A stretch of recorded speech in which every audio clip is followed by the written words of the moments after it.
Shalom, everybody. This is Olivier Melnick with Shalom in Messiah.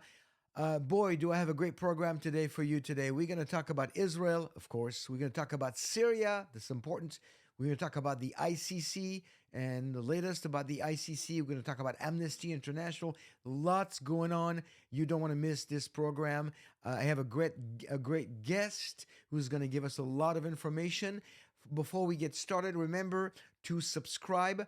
I have now divided my Israel, End Times, Bible, Prophecy, and Antisemitism channel to be just that. And then my daily devotionals are now going to be on a separate YouTube channel at Olivier's Daily Devotional on YouTube. So they're just going to be the devotional. So please go there and subscribe because you will not get them anymore on my regular channel. They're on two different channels now. So make sure you subscribe to the new one so you won't miss the devotionals. And of course, please visit our website at shalominmessiah.com and connect with us. There's plenty of things you can connect with and request from us. A lot of resources, my blog articles. Of course, the videos are on the YouTube channel, but also we have a gospel presentation from the Old Testament right on the website as you get on the landing page, and a lot of other things. So connect. And of course, we're a faith-based ministry. So if you are led to do so, you can also donate to support the work of Shalom and Messiah on that same page by clicking the button that says donate. So that's all. I don't want to wait anymore. I want to introduce you to my good friend. And here he is, John Holler. John, thank you for being available. Thank you for joining me on this episode. Always good to be with you, Olivier. So, John, let's jump right in because let me look at the clock because I want to make sure we don't go, we can't go more than 4 hours on this one. Okay. So at least I'll ask you two questions. Yeah. Okay? Go ahead. No. Yeah. You only No. have to ask me two questions now.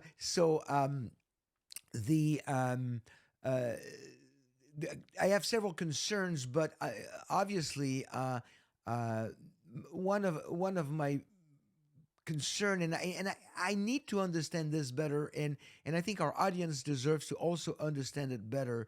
What's going on in Syria, and why I think it's very, very important. What's going on? Why is it important? And is it going to affect Israel? And is it going to affect the rest of the world? And how does that play even in the on the big picture with the coming of Donald Trump, by January 20th? So all that together, why is Syria? What's happening in Syria right now, and why is it important that we keep an eye on this?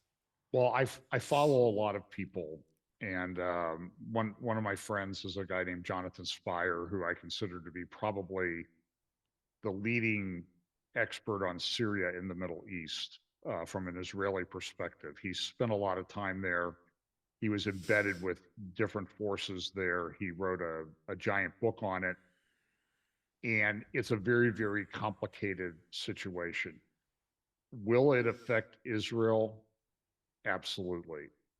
Will it affect the rest of the world? It could be. It's so tied into so many things that are going on right now. And you mentioned the coming in of the Trump administration. It's a very, very difficult issue. So let me see if I can explain it. Let me start off with how I have heard this described.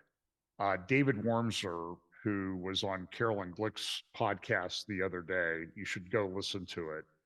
He wrote an article at JNS. The title of the article is this, and I think David Wormser, he's a very level-headed guy. He's a Middle East security expert. He worked in the Bush administration. He's with Center for Security Policy and I'm not sure how to say it, the Miskov Institute for National Security and Zionist Strategy in Israel. His article at JNS was titled this: Reflections on the Outlandish, Navigating the Strategic Earthquake in the Fertile Crescent. over at his Substack, that article had a different title, but it was equally, I would use the term apocalyptic. The title of the article was Prepare for the Disintegration of Syria and the Rise of Imperial Turkey.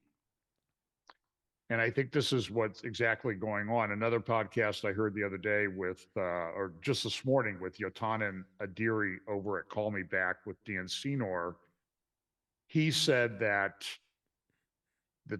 we are seeing a shift of tectonic plates in the Middle East, earthquakes. We're just waiting for the volcano to go off. Now, those sound like extreme statements to many degrees, but I think it's exactly right. This thing in Syria has been going on for almost 14 years now. There are probably over 1 million dead. Assad has, by even conservative estimates, the Syrian government has killed over 600,000 Syrian Arabs since 2011. And by the way, I have a little bit of a contact with this. I was actually in Israel in March of 2011. We were on a tour. We had spent the night at the resort there at the southern end of the Sea of Galilee. And the Sea of Galilee that morning was like glass. It was just a beautiful scene, clear, nice. And the news said 30 miles away in a southern Syrian city called Dara, literally all hell was breaking loose in Syria as riots were taking place. And that was the start of the Syrian civil war. So now here we sit almost 14 years later, 1 million dead Syrians, at least 600,000 killed by the Syrian army. We know the whole thing that occurred with ISIS, which was mostly Syria and Western Iraq, but mostly Syria, as they sort of put in place the Islamic State. They were beat back by a combination of forces. There were a lot of people that wanted to beat back the Islamic State. You know, I think the Syrians did it. I think the Russians, the United States, Iran, you know, everybody deserves a little bit of credit. What Bashar al-Assad isn't he a puppet of Russia at the end of the day?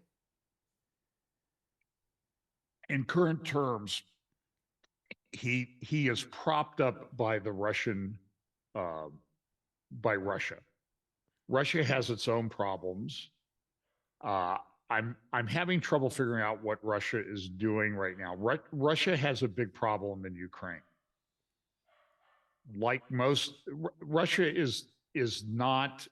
It's a huge country, and it has a huge impact. But it has its economy is the size of the state that you live in, Texas. It has 144 million people. It is in a massive demographic decline. You can see this by the use of mercenaries by Russia in Ukraine. Russia has brought in, the word is somewhere around 30,000 North Koreans. They have brought in a lot of Islamic fighters from Chechnya. You know, Chechnya and Russia were in a massive war.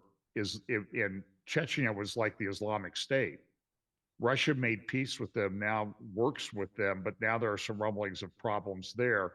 But those Islamic fighters have come in. In fact, they were getting mercenaries from Syria to come into Ukraine to fight for Russia. I think that, and I'm not sure exactly where they came from, but there are reports, credible reports, that Ukraine has sent special forces into Syria to take out these Syrians where Russia was getting fighters from. Okay, so there is a connection there. I mean, what's going on in Syria. And now there are reports that Russia's withdrawing. So Russia came in 2014 roughly to assist Assad. Assad's regime was falling. Russia decided that it would be best to have Assad in power. Russia did that for a number of reasons. They were given access to a warm water port at Tartus on the Mediterranean. They were also given an air base near Latakia in northwest Syria. The Assad regime has since it controls what on a map it looks like a large part of Syria, but when you break it down by population, Right. Assad is not in control of a lot of Syria. And we need to understand, go back 100 years to the Sykes-Picot Agreement. Syria was just this kind of, like they did, like Europeans did back in that day. They just decided, well, this would be a good place to have a country. And so for 100 years, we've been fighting with all these problems with Jordan and Israel and all the countries that were Iraq that were created at the times of Sykes-Picot. So historically, this is just, it's created a huge mess. So, and there are good maps out there that show the religious and ethnic breakdown in Syria. It's a mess. I mean, it's you have Shia Islamic, you have Sunni Islamic, you have Alawite, which is kind of related to Syria. So the Assad clan that has been ruling Syria now for, I don't know, 40, 50 years comes from the Alawite. It's kind of a version of Shia. As Syria started to disintegrate after the start of the Syrian war in 2011, Russia came in. Russia came in part because it was itself having, and there are plenty of articles about that, a Muslim Islamic problem within the Russian Empire that they felt they needed to deal with, and they wanted to be able to have influence in the Middle East. It's a very famous video of Putin coming for a meeting at the air base in Syria. He's coming to a podium and Assad is behind him. And as Assad starts to walk to the podium with Putin, he's stopped by Russian guys. The message being, no, no, no, no, no. You are not in charge here. The big cheese is allowed to go to the podium. You're not the big cheese. So Syria is sort of broken into these different enclaves, and you have essentially, and you have the Kurds too. Yeah, you have essentially three, I think, four competing forces. Although, what are they?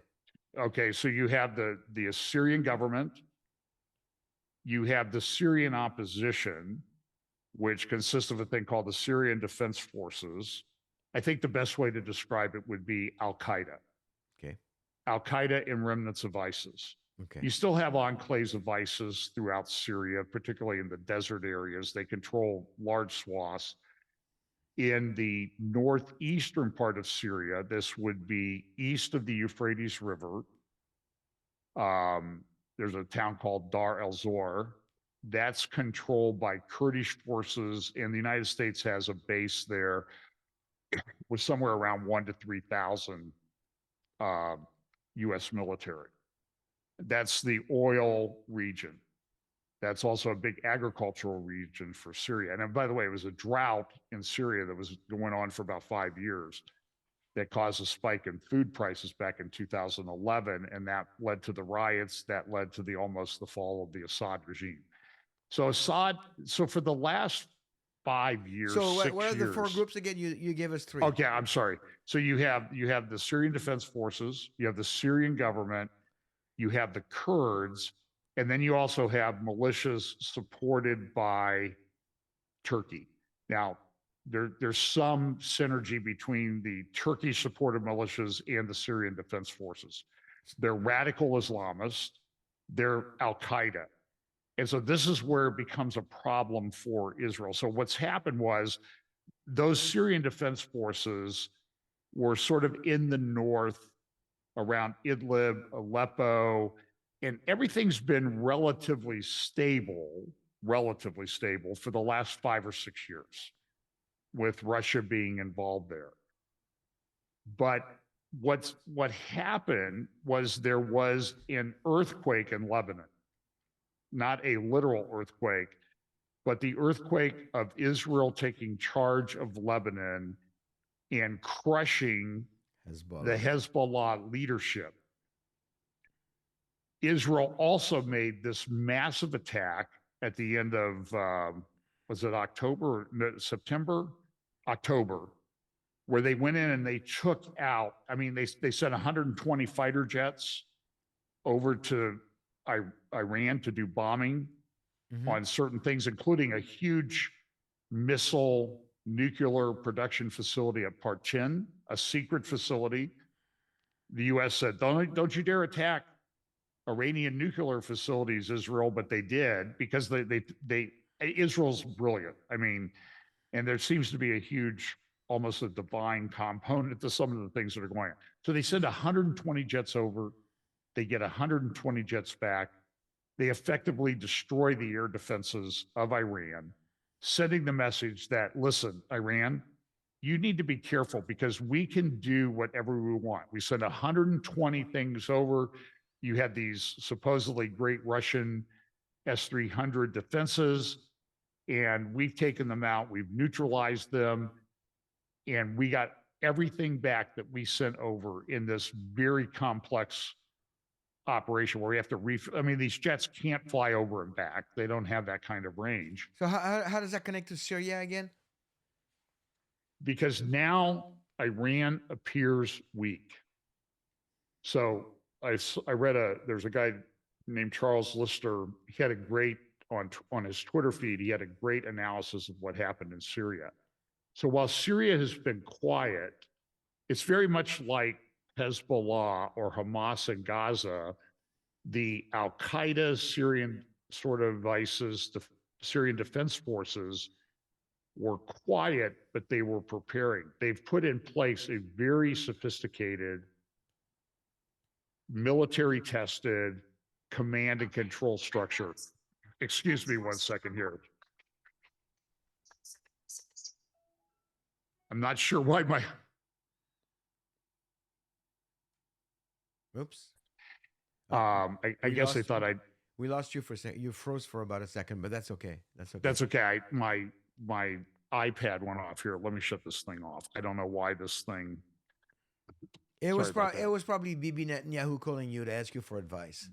It might be my internet handlers that decided I was getting too close to the truth on something. But anyway, so what happened with the Syrian Defense Forces was the Syrian Defense Forces in this area that they put in place a very strong command and control structure. They organized, and they armed themselves. They have been arming themselves with relatively sophisticated drones, even jet operated drones. And I think that's what is an indication that Turkey's been helping them. Turkey has built some of the most sophisticated drones on the planet. So we see this drone warfare thing that we've been talking about for a long time coming into play here in this. So once it appeared that Iran was weak in its own country, it was occupied elsewhere, Hezbollah was crushed in many respects, Israel was taking control of Lebanon, and Hamas, another Iranian proxy, has been crushed in Gaza. Right. The Syrian Defense Forces said, now's our time. And there's no mistake. Listen, they just wake up one morning and decide this. They have been planning this for years. Right. They were just waiting for the opportunity. And so it's very much connected to Israel. So Iran is scrambling right now. There's even reports, credible reports, that Assad, let's go back to Russia.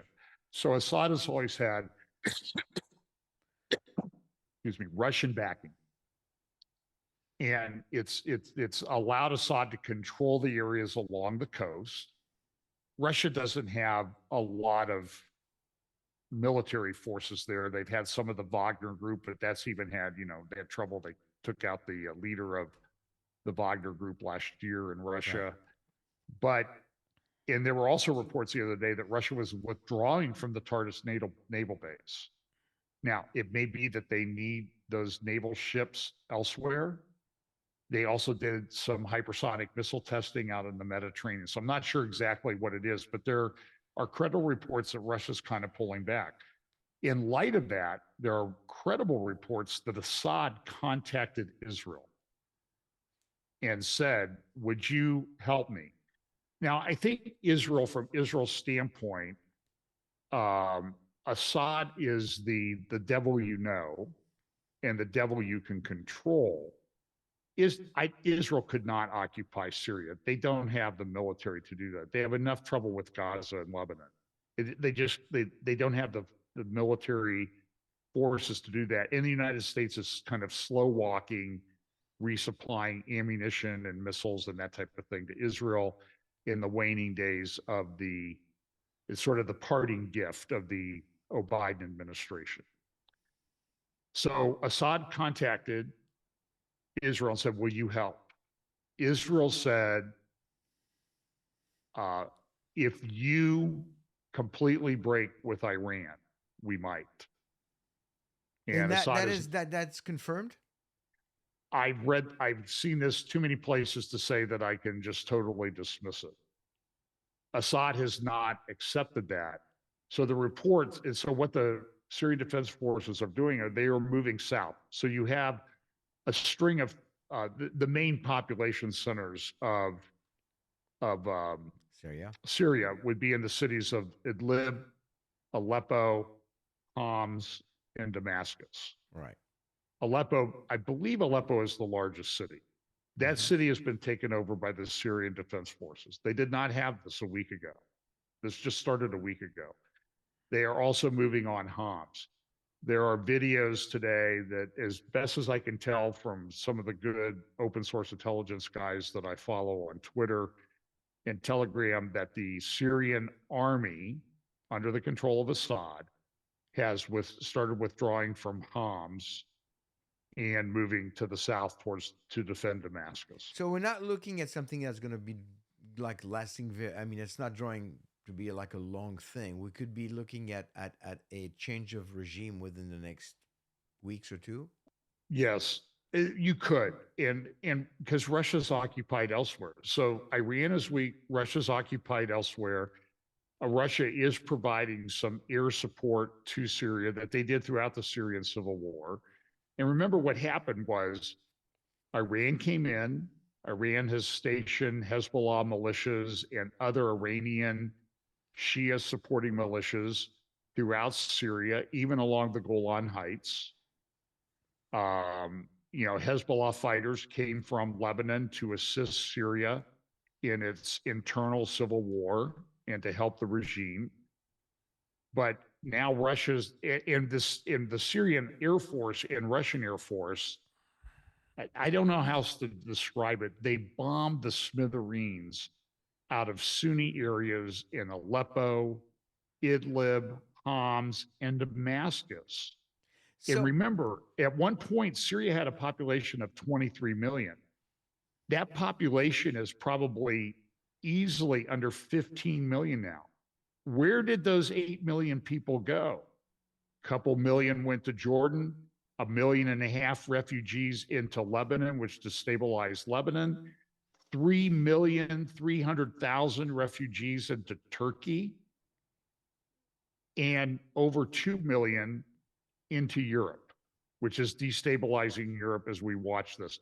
So Syria is sort of like crumbling. It's crumbling, but it's the pivot point for a lot of this. The head of NATO armed forces testified in front of Congress back, must have been 2015 or 2016. General Breedlove, I believe was his name.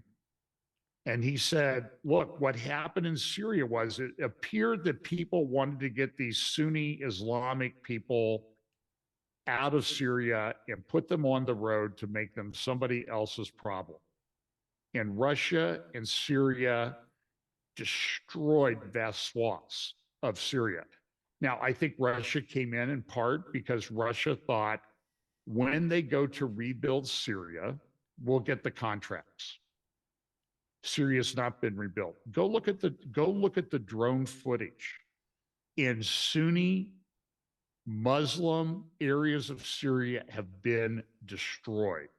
So a very large Palestinian refugee camp in Damascus called Yarmouk was obliterated. It was. I'm just. It would be. And note there were no marches at Columbia or Harvard or Yale for the million dead Arabs in Syria or the 2 million refugees. Good point. Well, how come nobody said anything about that? That's right. Well, I think somebody said that if they wanted the ICC to come against Assad or Putin, that they should become Jewish, and then somebody would come after them. Oh, convert to Judaism, and then they will. Yeah, Oh, and then they would be a problem. That makes sense. So I'm listening to you, and and I'm drawing this world map in my head, and then I'm moving pieces around, like I'm listening to all your data that you're sharing. At what point? I mean, what constitutes a world war? Is there a definition for a world war? The people that I follow say that the best thing you can say right now is we are in the beginning stages of a world war. If not already into it, it's just not gone completely across the world. We're in a very destabilized time. Europe is destabilized. The United States is destabilized to some degree, even with the election of Trump. We don't know what's going to happen over the next 45 days. And what's the parting gift of? I mean, listen, Olivier, Obama went to Chicago yesterday, and he gave a speech, and he said, "Boy, we got to be careful with these Republicans. They might try to put in place control of the military and democratic institutions of the United States for a generation. And they might weaponize the legal system," which is exactly what Obama that's what controlled Biden just did. But it's the most stunning thing I've ever, it's got to be up there with one of the most stunning things, arrogance, that I've ever seen in my life. Yeah, anyway. Well, and it's going to get into a different topic, but basically, everything that you've heard the Democrats accusing the Republicans of doing, especially since Trump has been elected, is that they're saying that they could be doing this and this and this and this. Everything they're accusing that side of doing or preparing to do, they've already done. That's exactly what they were doing for the last 4 years, if not more. But going back to the Middle East, we're moving into the show here, and so Turkey. Now we've got a group of people going after Assad. Now it's a good thing to, I guess, to depose Assad and to get rid of him. But I might disagree with that. Really? Yeah, he's a monster. But as I said, he's the devil you know. So are we looking at the situation that's kind of similar to what happened with Saddam Hussein? We should have kept him in. It might be that situation, because what's happened in Iraq since Iran has come in and got their militias and influence. You're saying there's going to be a vacuum to be filled, and it will not necessarily be filled with better people. Right now, if Assad falls, the vacuum will be filled by the Al-Qaeda-like, ISIS-like Syrian Defense Forces. There are videos circulating on Telegram already of beheadings taking place in Aleppo and other areas that have been taken over by the Syrian Defense Forces, because they want to, this is what ISIS did. Yeah. And so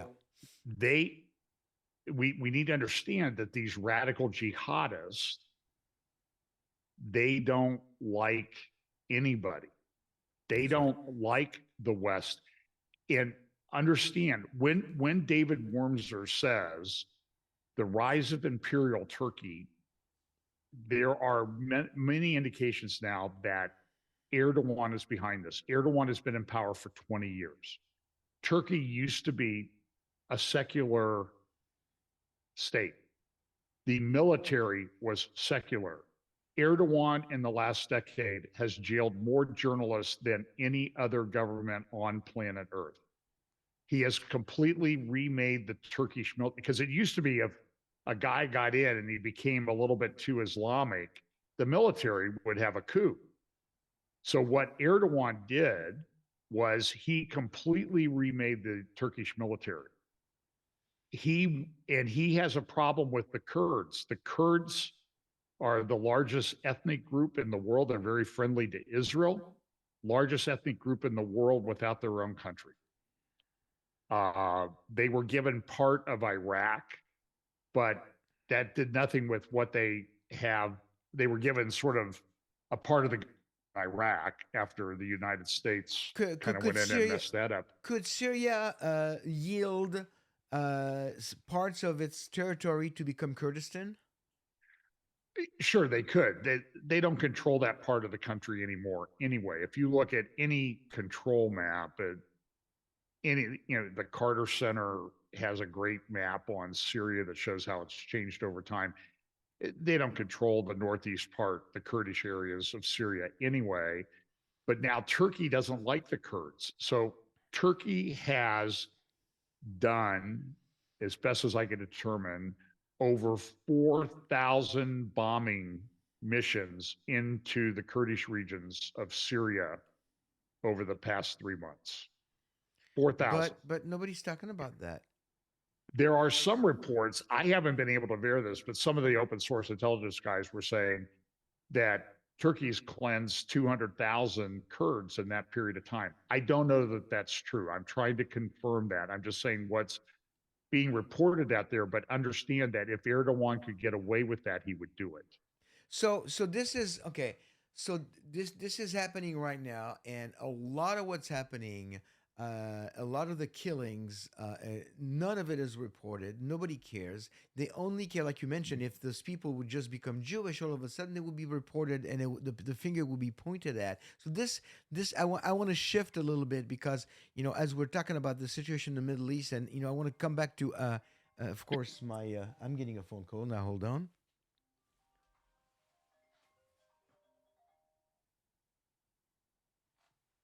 See, you're not the only one with an iPad that has a life of its own. And so actually, I'm going to bring it here so I can answer it. Sorry, guys. All right. So you know, connecting some of the dots here, I want to talk about because I see all this happening and people are reporting. I mean, you and I and a few of us are keeping our eyes on we've got contacts that give us not the fake news but the stuff that a lot of people are not getting, and that's why we do all those shows. So we know some things and we share it with our audience, but a lot of that stuff is not reported. All that is reported in a really ugly case of double standards is anything that's connected to Israel. So this leads me to this incredible report that we got. Well, it's not a report. It's because of a report that I think was put together in April of this year by the ICC. On Israel and Palestine, that the ICC issued, I want to say less than a week ago, an arrest, or maybe about a week ago, an arrest warrant against Bibi Netanyahu and Yoav Gallant. And so, speak on this a little bit. How do you feel about this? Uh, Listen, this As a is lawyer, as a okay. lawyer yourself. It's a complete sham. The prosecutor at the ICC has himself, by the way, these indictments or his filing of charges at the ICC, which is this ridiculous organization in The Hague. They have a $200 million a year budget. So the British prosecutor, a guy named Khan, Karim Khan. he is Muslim. His brother was a member of the British Parliament and had to resign because he was convicted of sexual offense. Khan himself was charged with sexual harassment of people at the ICC. They started an investigation. Part of the problem there is his wife works for the ICC. And the reports are that when Khan was told that there were harassment charges against him, his first question was, are those charges coming from a man or a woman? Now, Okay, what's so that tell you? I mean, the that guy is a that's the complete Muslim. creep. That's like part of radical Muslim mentality of the. But anyway, let's get But he back to belongs, his report. he belongs to a Muslim Sect. group that wants to completely destroy the West. The little Satan Israel, the big Satan the United States. That's the ultimate goal. And you need to understand, I know you do, I'm not lecturing you. This is what Erdogan is doing. Erdogan gave a speech less than a week ago where he said, we are seeing the collapse of Western civilization. Erdogan, in the last few years, took the largest church in Christendom, Made it a Hagia mosque. Sophia, and turned it into a mosque. Yeah. That is sending a message that nobody seems to be getting in our governments or militaries or whatever. And so the concern, by the way, back to Middle East just for a By the way, second. over 25 years ago, one of the first books I read on the topic over 25 years ago uh, by Mark Stein, America Alone. Very, very, Correct. very eye opener. Very an eye opener for me. Yeah, And I read that book a number of times myself. It was, in a sense, it was a great piece of journalism, but it was also sort of prophetic in the way that it warned very about what much was so. coming. Very much And so. so, if Assad falls, you have essentially an Islamic State up to the Golan border. Right. We were talking about the ICC. Remember? Right. And I want to, but I'm just saying is this is all I have to interconnected. keep So bringing you back because I know you, I get, you just drag me back. So the ICC charges are fake. There's no jurisdiction for the ICC to issue these charges. Israel's not really part of the, um, not part, they're not a signatory to the ICC. Okay, The United States is not part of the ICC either. countries in Europe. I think England said that if Netanyahu comes to England, you would be arrested. So how does that work? Since there's no jurisdiction and it's a non-binding in a sense. Is non-binding a way to say a way to describe it? It's totally illegitimate with respect to the United States and Israel. The United States took action legislatively years ago, and the legislation is known as the Hague Invasion Act. And it says if ICC arrests or charges and tries to detain anybody from the United States under these arrest warrants or whatever they issue, the military, the president of the United States is authorized to send the military in to rescue them. It also includes within its the statutory language designated allies, one of which is Israel. Who started the ICC? It sort of came out of it came out of ironically, it sort of came as a response to how do we handle these problems with the people who conducted the Holocaust in Europe in World War II, and if they go to other places. But it's now kind of a functioning arm of the UN and that type of thing, who voted 158-7 to have a thing this year to establish a Palestinian state. So and how did another Palestinian state? So I mean, and I think there's 2/3 of the resolution in the last. I was looking at that because I'm getting ready to publish an article and a video on that topic.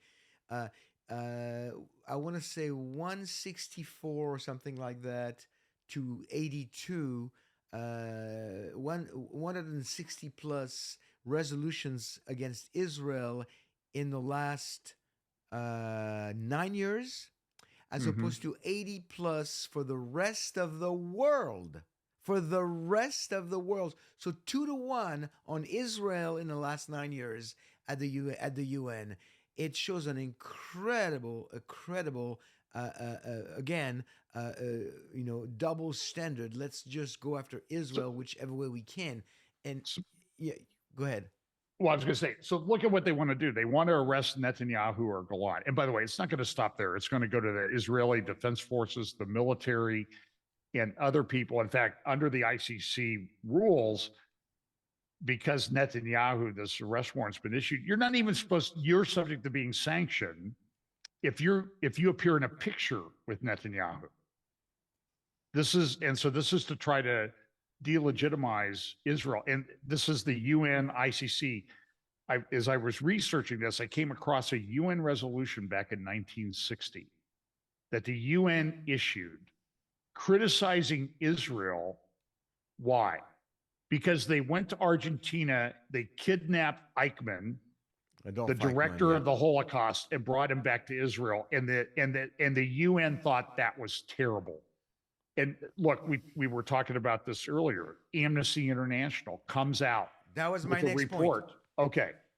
Yeah. This first I don't even remember what the title of this thing is. The title, I have it on my screen. It's called "You Feel Like You're Subhuman: Israel's Genocide Against Palestinians in Gaza." And this will be part of my new article that I'm probably going to publish today or tomorrow. And their first sentence you just mentioned, John, right. In that, they in the first sentence, this is what they say, and I quote, "This report documents," and I want you to unpack it. There's two major mistakes that most people are going to read this. They're going to not even pay attention. Listen to this and then comment on it. "This report documents Israel's actions during its offensive on the occupied Gaza Strip from 7th of October 2023. Your comments. Well, yeah, the executive summary starts off on 7 October, Israel embarked on a military offensive on the occupied Gaza Strip. First of all, Israel was not occupying the Gaza Strip. Israel was, and I think somebody I heard just recently in the last 24 hours said we need to stop calling it a terrorist attack. It was an invasion by an Iranian militia against Israel. And they've discovered as they've gone through the Hezbollah facilities in Lebanon, they plan to meet in Tel Aviv. Hamas from the south, Hezbollah from the north, and the goal was to kidnap or kill or injure 1 million Israelis. It did not happen. So this was an invasion.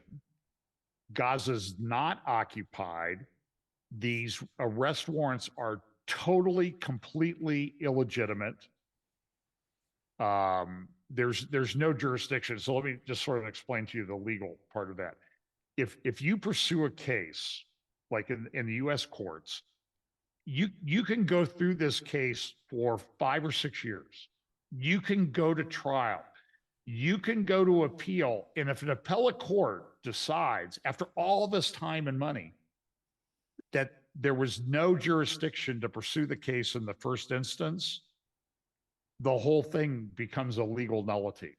That's exactly what's happening here at the ICC. It's a case without jurisdiction. The case is required to be brought by a state that has skin in the game. South Africa brought it. There's no Palestinian state. The whole thing is a complete legal sham and farce. It's stunning in the scope of how illegal this whole thing really is. But yet, Amnesty International, and by the way, I remember as a kid when when I was young, in the late 50s, early 60s, I forgot exactly when Amnesty International got started, but it got started. I think it was a British guy who started it, and I forgot his name. And with really good intention, it got on a good start, and then it became this witch hunt against Israel. But they wrote a 97 page report just on that. Mm-hmm. And what I find interesting is that I was watching the report yesterday, going back to the ICC. It's all connected. That guy Karim Khan, very very crafty in the way he was presenting this whole thing.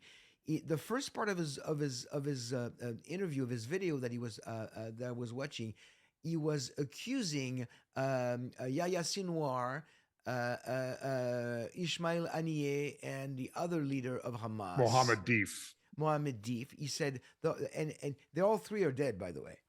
Uh, But and they did issue an arrest warrant against Mohammed Deef.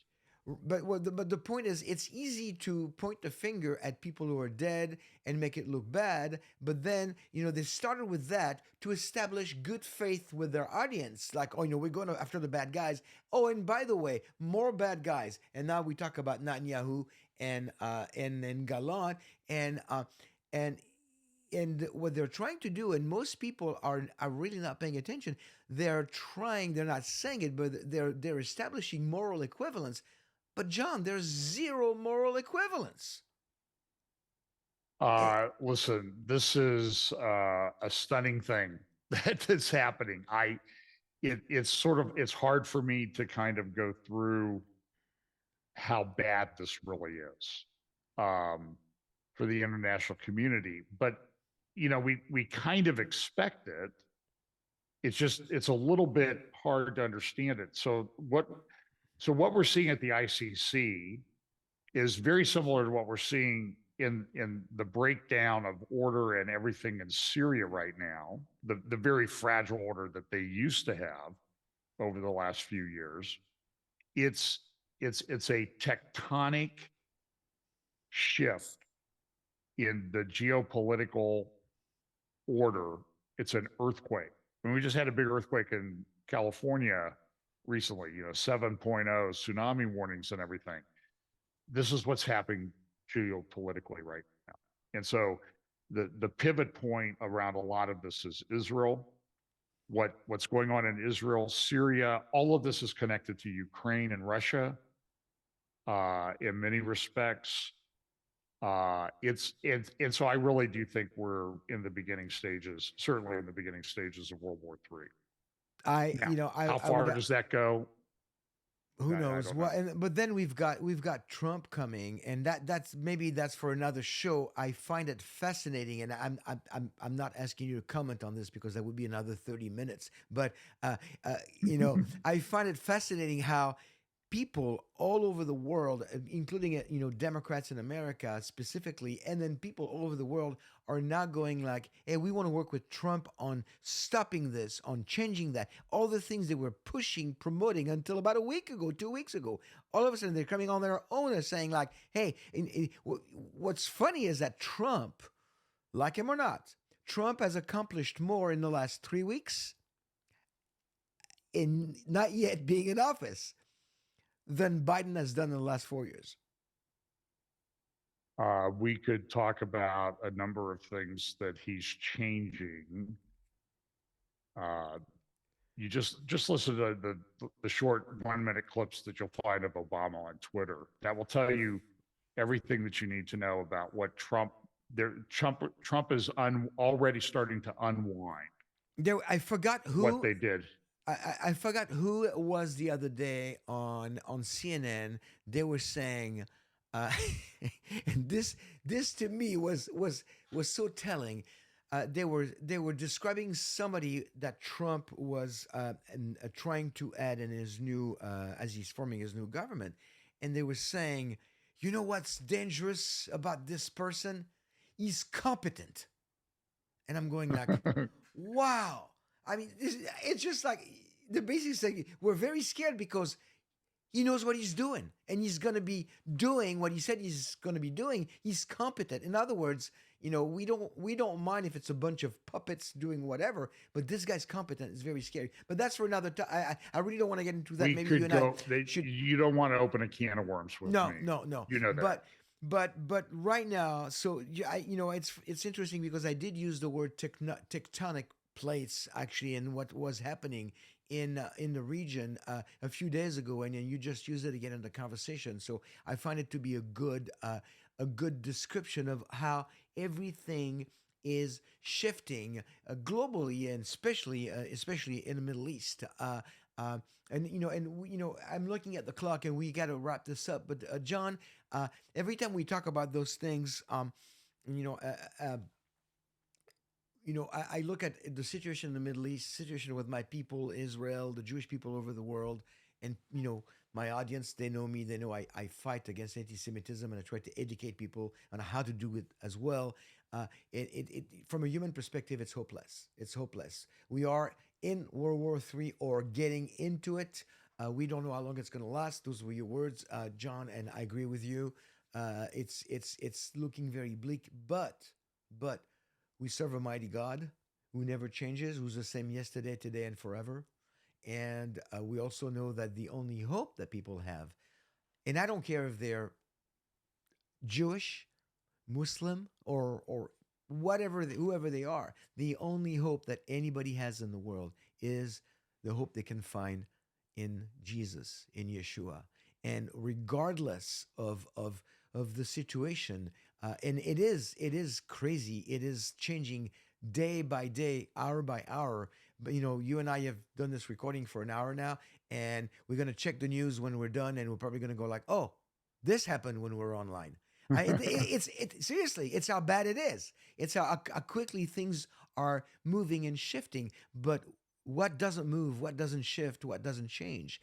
It's the Word of God, and it's the God who we worship. So, people, as you're listening to this program, be educated, learn about the players, know what's going on, know that things are changing, that things are getting worse from a human perspective. But at the end of the day, if you place your trust in Yeshua, in the death and resurrection of Yeshua, Jesus, the Messiah, the Son of God, and you believe with all your heart that He has died for you and for me and for John, then you are part of the family of God. And if you have not, you can do it today.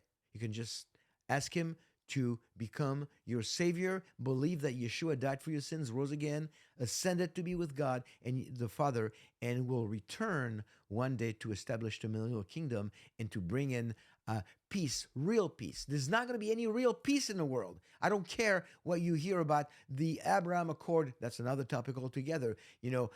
There's not going to be any real peace until the Sar Shalom, the Prince of Peace of Isaiah 9, 6, and 7, returns and establishes a kingdom to bring His true peace on earth. And you want to be on that side of the equation when that happens. You want to be on God's side. So, friends, thank you for listening. Put your trust in Jesus, in Yeshua. He's the only one who can be trusted. John, thank you for being on the show. Thank you, Olivier. And until next time, friends, as you're watching, remember, stay in the Word, trust God, and be blessed. Shalom.